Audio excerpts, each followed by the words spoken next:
Good morning students, myself Shalini Pandey. पिछली class में हमने जंतु फाइबर वूल के बारे में पढ़ा था। आज हम अगले जंतु फाइबर अपने रेशम के बारे में पढ़ेंगे। तो रेशम एक प्रकार का एनिमल फाइबर है जो हमें सिल्क वॉर्म कीड़े से, रेशम के कीड़े से प्राप्त होता है, और यह एक प्रकार का प्रोटीन फाइबर है क्योंकि यह प्रोटीन से मिलकर बना होता है। तो रेशम के जो फाइबर है उसकी डिस्कवरी की कहानी बहुत इंटरेस्टिंग है। जो रेशम का कीट है उसकी जो कोकून से लेकर रेशम बनाने की जो कला है वो सबसे पहले चीन के लोगों ने डिस्कवर की थी। तो चीन में कई समय तक इस कला को सीक्रेट रखा गया। वहाँ पर 1725 के आसपास से रेशम की खेती होने के, रेशम के वस्त्र निर्माण के हमें प्रमाण मिलते हैं। तो एक स्टोरी के अनुसार अगर हम देखें तो चीन की एक राजकुमारी थी शी लिंगची। उन्होंने सबसे पहले अपने बगीचे में सिल्क के कोकून को पाया था, और उन्होंने क्या किया था, गलती से वो कोकून उनके पानी में गिर गया था, गर्म पानी में।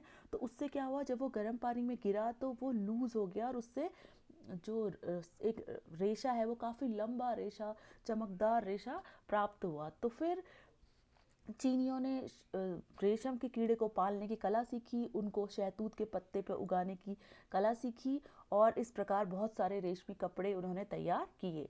तो जो सिल्क का जो कीड़ा है इसको उगाने की जो प्रक्रिया है, इसको ग्रो करने की जो प्रक्रिया, ताकि हमें सिल्क के कोकून प्राप्त हो जिसके द्वारा सिल्क का रेशा प्राप्त हो रहा है। ये राइट साइड पे आपको ये सिल्क के कोकून है, और ये सिल्क का कीड़ा है जो पत्तियां खाता है, और फिर एक स्टेज के बाद ये सिल्क के कोकून का निर्माण करता है जिससे हमें सिल्क का रेशा प्राप्त होता है। तो चीनियों ने इस इंफॉर्मेशन को कई समय तक सीक्रेट रखा, और जो ये तरीका है, मतलब जो ये आर्ट है ऑफ ग्रोइंग सिल्क और silk fibre, this is known as sericulture.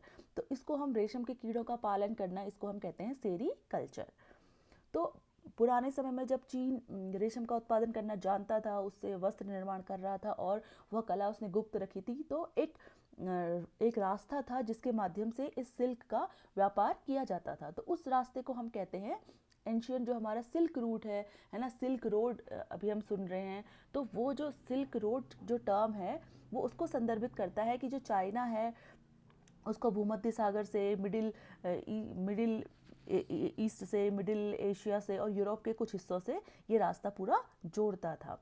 तो बाद में क्या हुआ कि जो रेशम की जो कला है वो रोमन साम्राज्य के लोगों को पता चली, और उन्होंने फिर खुद से भी रेशम के कपड़ों का उत्पादन करना शुरू किया। तो 12वीं और 13वीं शताब्दी में हम देखेंगे कि जो इटली था वो वेस्ट वर्ल्ड में रेशम का प्रोडक्शन सेंटर बना। तो अभी भी अगर हम देखें तो विश्व में अभी भी चीन सबसे बड़ा रेशम का उत्पादक देश है। अगर हम बात करें इंडिया की, तो इंडिया भारत क्या है, दूसरा रेशम का सबसे बड़ा उत्पादक देश है। और यहाँ पर हमारा मलबरी सिल्क है, टशर सिल्क है और एरी सिल्क जैसे हम अनेक गुणवत्ता वाले रेशम की किस्म के लिए इंडिया जाना जाता है।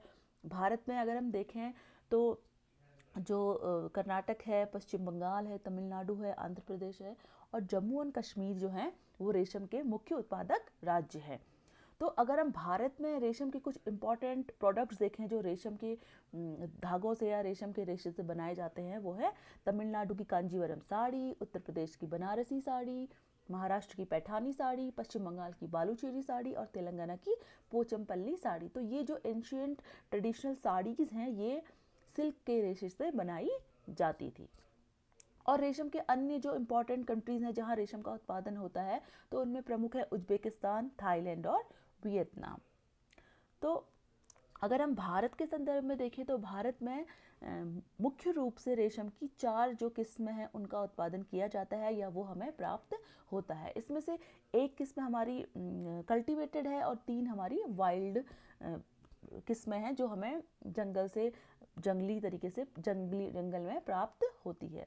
तो उसमें पहली जो हमारी वैरायटी है वो है मलबरी सिल्क, जिसको हम कल्टीवेटेड सिल्क कहते हैं या शहतूत सिल्क भी कहते हैं। जो वाइट कलर का ये कोकून आपको दिख रहा है ये मलबरी सिल्क है, ठीक है। इसके अलावा अगले जो 3 सिल्क हैं वो हमारे जंगली सिल्क हैं, जिसमें टसर है, इरी है और मूंगा है। तो ये है टसर सिल्क, ये मूंगा और ये इरी। तो जो मूंगा सिल्क है वो हमें गोल्डन कलर का दिखता है, तो इसलिए इसको हम गोल्डन सिल्क भी कहते हैं। और जो मूंगा और इरी सिल्क है वो हमारे जो ईस्टर्न पार्ट ऑफ इंडिया है वहाँ पाए जाते हैं, जिसमें कि आसाम है और कुछ रूप से आंध्र प्रदेश में भी यह पाया जाता है।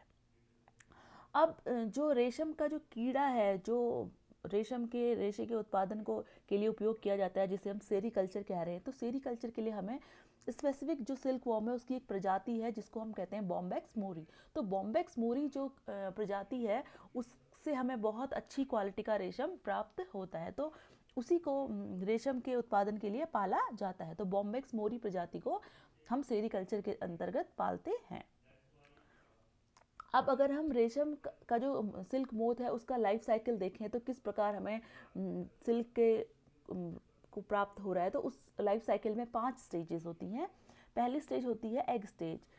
तो एग स्टेज में क्या है कि जो भी मोथ है वो क्या होता है कि एक क्या देता है, अंडे देता है। बहुत सारे अंडे दिए जाते हैं उसके द्वारा। तो हर अंडा क्या है, छोटा सा पिन हेड के आकार का होता है, जैसे पिन होती है उसके सिर के आकार का वो अंडा होता है।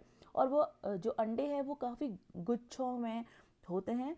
और 10 से 14 दिन के बाद क्या होता है कि अंडे हैच होते हैं, है ना। तो हैच होते हैं तो जब जब अंडे सिक जाते हैं तो उससे क्या प्राप्त होता है, हमें ये लार्वा प्राप्त होता है। तो अगली स्टेज जो है वो लार्वा है। लार्वा को हम कैटरपिलर भी कहते हैं।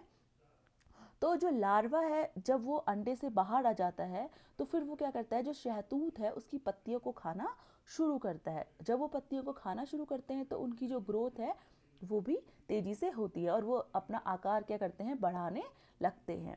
इसके साथ ही जो लार्वा होते हैं वो एक प्रक्रिया है जिसको हम कहते हैं मोल्टिंग। मोल्टिंग की 5 स्टेजेस से गुजरता है। तो मोल्टिंग स्टेज क्या है, लार्वा क्या करता है, पत्तियां खाता है, आकार में बड़ा होता है और अपनी जो स्किन है, अपनी त्वचा है, उस पुरानी त्वचा को छोड़ता है और नई त्वचा को बनाता है। तो इस प्रक्रिया को हम कहते हैं मोल्टिंग। तो ये जो लार्वा है ये 5 बार अपनी त्वचा को के रंग को बदलता है और इसको हम मोल्टिंग कहते हैं। तो 5 बार इस लार्वा में मोल्टिंग की प्रक्रिया होती है। तो ये जो लार्वा है ये 20 to 30 डेज तक रोज लगातार काफ़ी मात्रा में शहतूत की पत्तियों का भोजन ग्रहण करते हैं। और फिर जब ये लार्वा वयस्क हो जाता है तो ये लंबाई में 3.5 इंच का हो जाता है और इसकी जो स्किन का कलर है वो भी गुलाबी रंग का हो जाता है और ये थोड़ा थोड़ा पारदर्शी जैसा दिखने लगता है। तो यहाँ पर लार्वा स्टेज हमारी समाप्त होती है। तो जब लार्वा अपनी मेच्योरिटी को प्राप्त कर लेता है तो फिर वो क्या करता है, खाना बंद कर देता है। अब वो शहतूत की पत्तियों को नहीं खाता। तो उसके बाद क्या होता है, जो लार्वा होता है उसके सिर में एक विशेष प्रकार की ग्लैंड होती है जिसके द्वारा रेशम के धागों का निर्माण होता है। तो वो क्या करते हैं, जो लार्वा है वो क्या करता है कि अपने मुंह के पास ग्रंथि से क्या करता है, कोकून के रेशे को निकालना शुरू करता है और अपने सर को वो ऐसे डायरेक्शन में हिलाते हैं जिसके द्वारा वो क्या करते हैं, जो सिल्क का रेशा है उसको अपने पूरे शरीर के बाहर क्या बना लेते हैं, उसका एक जाल सा बना लेते हैं, उसकी परतें बना लेते हैं और उसके अंदर खुद वो अपना उसके अंदर हो जाते हैं और बाहर उनके एक सुरक्षात्मक कोकून बन जाता है। तो ये सुरक्षात्मक जो कवच इन्होंने बना लिया है इसको हम कह रहे हैं सिल्क का कोकून। तो इस कोकून के अंदर एक और स्टेज चलती है जिसको हम कहते हैं पूपा स्टेज। तो अब जो लार्वा इसके अंदर है वो क्या करता है, मेटामॉर्फोसिस की प्रोसेस से गुजरता है। तो अब क्या होता है, यहाँ लार्वा एक अडल्ट जो कीट है उसको बनने की दिशा में अग्रसर होता है और यहाँ इसके अंदर वो क्या करता है, प्यूपा कई दिनों तक, लगभग 2 to 3 वीक्स तक वो इसके अंदर रहता है, फिर वो मोथ में बदलता है ना। तो लेकिन जो रेशम की खेती की जाती है, तो रेशम की खेती करने के लिए जब कोकून बन के पूरा तैयार हो जाता है तो कोकून को हम हार्वेस्ट कर लेते हैं। तो कोकून स्टेज पे ही यहाँ पर हम रेशम के जो कोकून हैं उनको हार्वेस्ट कर लेते हैं। उसके आगे जो पूपा और अडल्ट स्टेज है उसको हम पूरा होने नहीं देते, क्योंकि जब पूपा मोथ में कन्वर्ट हो जाता है तो वह जो ये कोकून है इसको तोड़ के बाहर आ जाता है, जिससे क्या होता है, कोकून के जो सिल्क के जो रेशे हैं वो क्या होते हैं, टूट जाते हैं और वो हमें लंबे प्राप्त नहीं होते। तो इसलिए जो कोकून की स्टेज है वहीं पर इनको हार्वेस्ट कर लिया जाता है और इस प्रक्रिया को आगे बढ़ने नहीं दिया जाता है। तो ये थी सिल्क के मोथ की लाइफ स्टेजेस। अगर अब हम देखें जो हमें कोकून प्राप्त हुआ है इससे हमें रेशम का जो फाइबर है या यान है उसको मिलने के लिए हमें बीच में अन्य कई चरण अपनाने पड़ते हैं, कई प्रक्रियाएं करनी पड़ती हैं। तो वो रेशम के प्रसंस्करण के अंदर आती हैं। तो उसमें पहली प्रक्रिया जो है वो है छटाई और निरीक्षण। तो सबसे पहले क्या किया जाता है, जो हमें कोकून प्राप्त हुए हैं सभी जो हमने हार्वेस्ट किए हैं, उनको हम सबसे पहले किसी भी जो डिफेक्ट है या कोई क्षति हुई है या कोई उसके लिए हम क्या करते हैं, उनको देखते हैं। तो जो भी हमारे डिफेक्टेड कोकून्स होते हैं उनको हटा दिया जाता है। उसके बाद दूसरी स्टेज आती है सिल्क की रीलिंग। तो रीलिंग जो प्रोसेस है वो क्या है, एक इम्पॉर्टेंट पहली स्टेप है जिसके अंतर्गत हम क्या करते हैं, तो रेशम के जो कोकून है उससे हमें अगर रेशम को प्राप्त करना है तो उसके लिए हमें क्या करना पड़ेगा, उस कोकून को उसको खोलना पड़ेगा। लेकिन जो कोकून होता है वो काफ़ी हार्ड होता है, क्योंकि उसमें वो काफ़ी हार्ड स्ट्रक्चर होता है। तो इसलिए उससे हमें रेशम के धागों को निकालने के लिए हमें कोकून को क्या करना पड़ता है, सॉफ्ट करना पड़ता है। तो सॉफ्ट करने के लिए क्या किया जाता है, कोकून को गर्म पानी में डुबो के रखा जाता है। तो उससे क्या होता है कि जो कोकून है वो थोड़ा सॉफ्टन हो जाता है और जो रेशम के धागे हैं उसको हम इजीली निकाल पाते हैं। तो रेशम के जो ऐसे कारखाने जहाँ रीलिंग की प्रोसेस की जाती है उनको फिलाचर कहा जाता है। ठीक है। तो जो रेशम का जो कोकून होता है वो काफ़ी हार्ड इसलिए होता है क्योंकि उसमें एक तरह का गोंद, प्राकृतिक गोंद पाया जाता है जिसको हम कहते हैं सेरेसिन। तो उसमें 20% तक सेरेसिन गोंद पाया जाता है। तो रीलिंग की प्रक्रिया में जब हम उसको सॉफ्ट कर रहे हैं और धागों को निकालने का प्रयास कर रहे हैं तो वहाँ पर सिर्फ 1% तक सेरेसिन को हम निकाल पाते हैं, बाकी 19% सेरेसिन अभी भी उन रेशों में उपलब्ध रहता है या मौजूद रहता है। फिर जब हम रीलिंग कर लेते हैं तो उसके बाद जो हमारी अगली प्रोसेस होती है वो होती है डीगमिंग। तो डीगमिंग हम क्यों कर रहे हैं, क्योंकि मैंने जैसा आपको बताया कि सिल्क का जो रेशा है उसमें 20% तक एक गोंद है जिसको हम सेरेसिन कह रहे हैं वो पाया जाता है।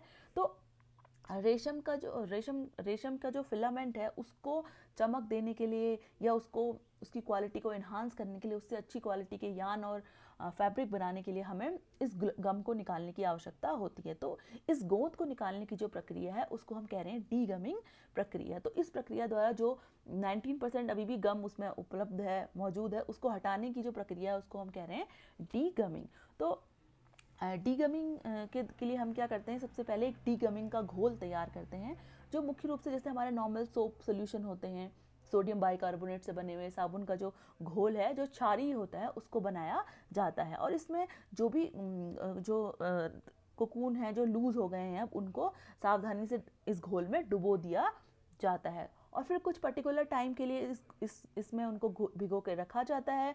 तो जिससे क्या होता है, जो क्षार होता है वो सेरेसिन गम में प्रवेश करता है और इसकी संरचना को तोड़ता है। तो जिस कारण क्या होता है कि अब हमारे रेशे उस कोकून से आसानी से अलग अलग हो पाते हैं। तो कई कबार क्या होता है, डीगमिंग प्रक्रिया को एनहांस करने के लिए, स्पीड अप करने के लिए तापमान को भी बढ़ाया जाता है और रेशों को भाप दी जाती है। तो 70 to 100 डिग्री सेल्सियस के बीच में तापमान को बढ़ाकर डीगमिंग प्रक्रिया को तेज किया जा सकता है। तो डीगमिंग प्रक्रिया से क्या होता है, एक तो रेशों पर चिपकी हुआ जो प्राकृतिक गोंद है उसको क्या किया जाता है, साफ किया जाता है। तो उससे क्या होता है, जो उसकी सॉफ्टनेस है वो इन्हांस होती है, उसकी कोमलता, हमें ज़्यादा कोमल रेशा प्राप्त होता है और उसकी जो सरफेस है वो भी क्या होती है, क्लीन हो जाती है, जिस कारण जो हमारी टाई एंड डाई है, मतलब डाइंग है, उन रेशों पे आसानी से की जा सकती है। तो अब जो हमें गोंद हटाने के बाद जो रेशा प्राप्त होता है वो काफ़ी मिल्की होता है, मतलब दूध जैसा, मलाई जैसा दिखने वाला है ना, शाइनी है और सॉफ्ट प्राप्त होता है।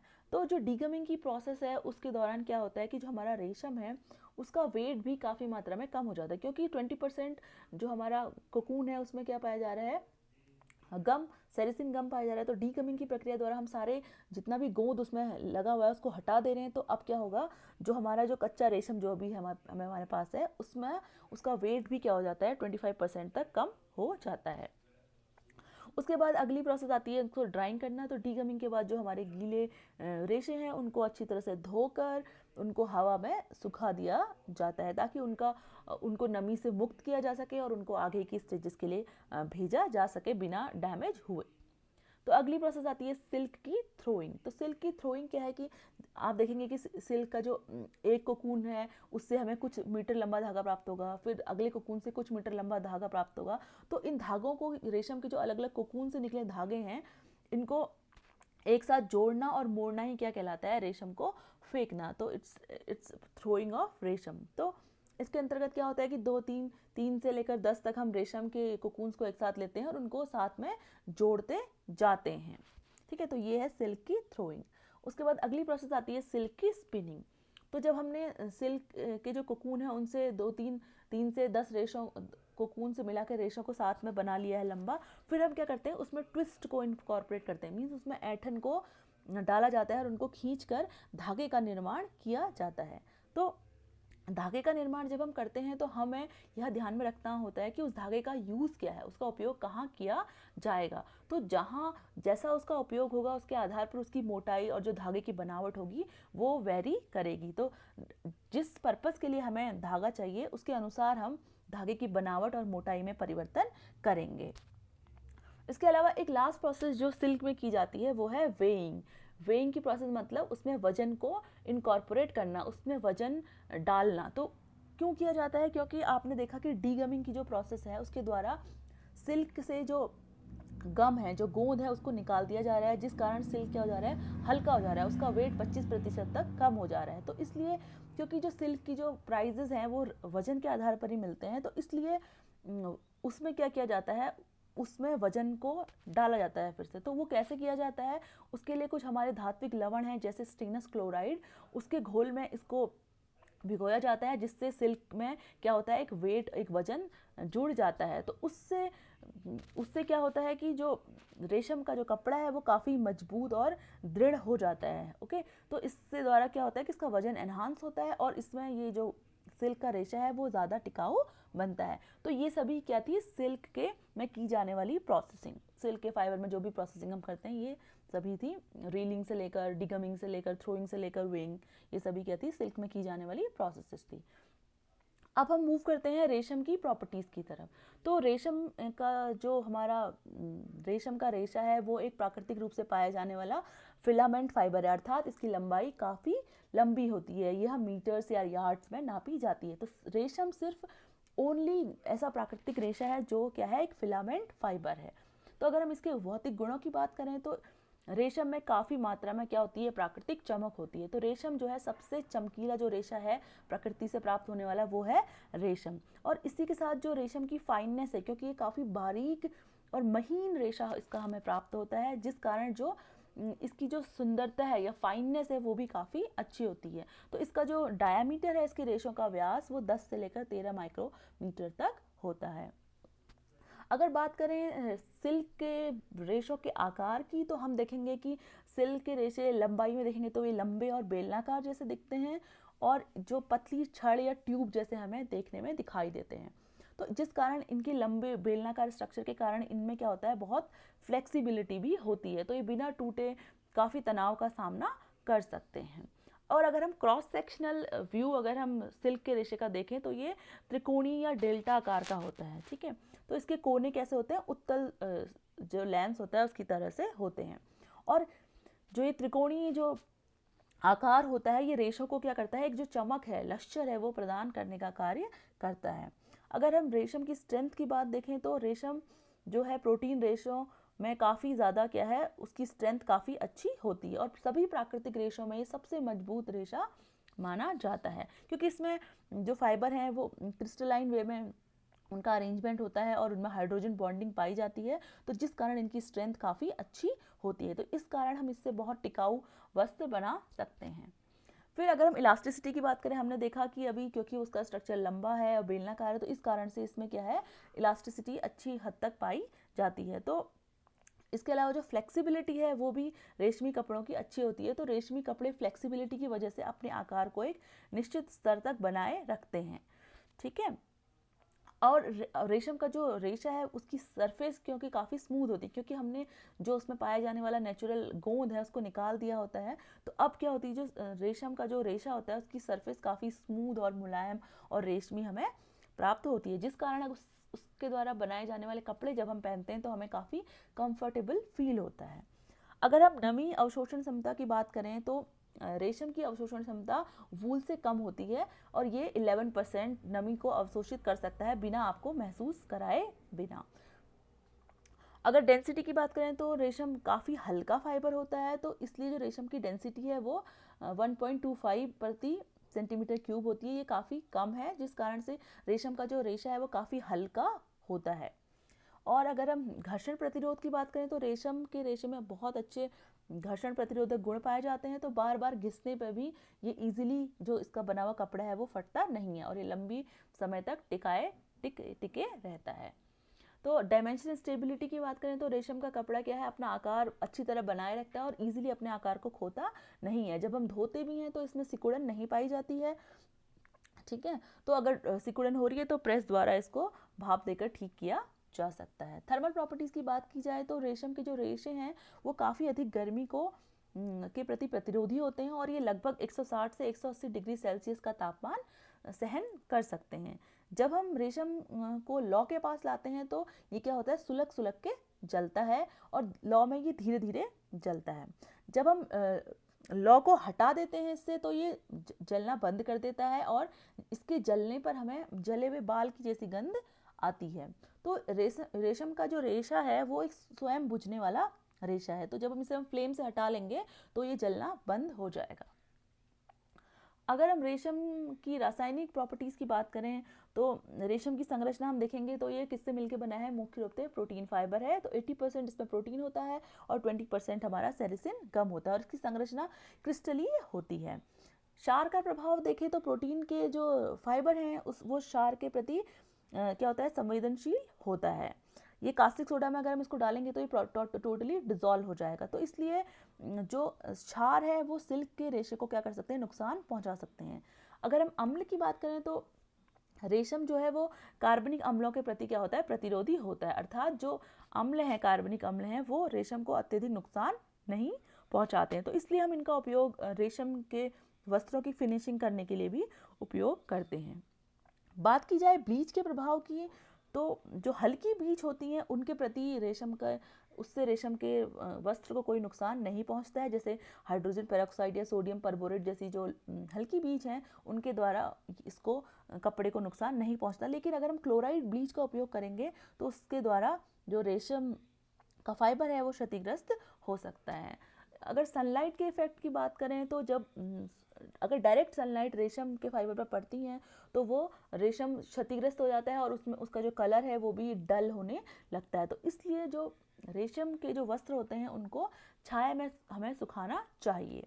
और अगर जो रेशम है वो काफ़ी, अगर उसमें मॉइस्चर रहेगा तो वो क्या होता है, उसमें फफूंदी भी आ सकती है। ओके, तो अगर नमी नहीं होगी तो उसमें फफूंदी नहीं आएगी, लेकिन अगर सिल्क के रेशों में अगर नमी रहेगी तो उससे फफूंदी आने के चांसेस होते हैं। और जो भृंग होते हैं वो भी क्या कर सकते हैं, सिल्क के फाइबर को नुकसान पहुंचाते हैं। और अगर सिल्क के कपड़ों में अगर पसीना रह जाए तो पसीने के द्वारा भी जो सिल्क के वस्त्र हैं उनको नुकसान पहुंच सकता है। तो ये तो हो गए सिल्क की प्रॉपर्टीज़। अब हम सिल्क का उपयोग देखें तो इंडिया में या वर्ल्ड वाइड सिल्क के रेशों की जो उत्पाद है वो मोस्टली जो हमारे वस्त्र उद्योग हैं, अपैरल इंडस्ट्री है, उसमें उपयोग किए जाते हैं। तो रेशम से एक हाई क्वालिटी फाइन कपड़ों का निर्माण किया जाता है। आप देखेंगे पुराने समय में सिर्फ जो रईस लोग थे, जैसे राजा महाराजा, उन्हीं लोगों को सिल्क के कपड़े पहनने का अधिकार था, है ना, उन तक ही वो कपड़े पहुंचते थे। लेकिन अभी भी वस्त्र उद्योग में रेशम का उपयोग काफ़ी मात्रा में किया जाता है। इनसे जैसे ड्रेस मटेरियल जैसे साड़ी है, कुर्ता है, सूट है, लहंगा है, और जो अन्य पारंपरिक पोशाक हैं जैसे कुर्ते हैं, ये सब क्या किए जाते हैं, डिज़ाइन किए जाते हैं। इंडिया में रेशम की साड़ी और रेशम के बने हुए सूट काफ़ी पॉपुलर हैं, जिसमें बनारसी साड़ी है, कांचीवरम साड़ी है, मुगलाई साड़ी है, पेशावरी साड़ी है या बांधनी साड़ी है। ये सभी सिल्क के रेशे के द्वारा बनाई जाती हैं। इसके अलावा अगर हम